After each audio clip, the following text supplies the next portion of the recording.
సహజమని సహవాసం స్వప్నమని తర్కించే తెలివికి తెలిసేనా తానే తన శత్రువని చలరే చలరే చల్ చలరే చలరే చల్ చలరే చలరే చల్ చల్ ధీరుడికి దీనుడికి కంటి తడి ఒక్కటే వీరుడికి చోరుడికి అమ్మ ఒడి ఒక్కటే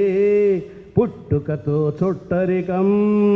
గుర్తించదు నాగరికం తరతరాలుగా అంతరాలు ఎందుకో ఎప్పుడు మనమడగం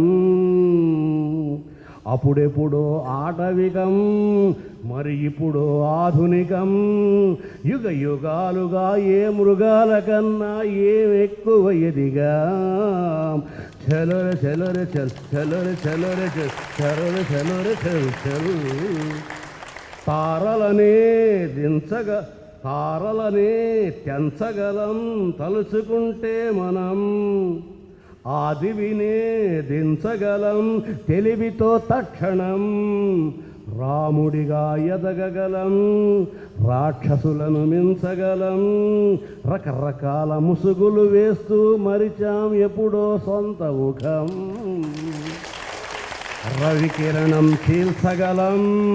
రంగులుగా మార్చగలం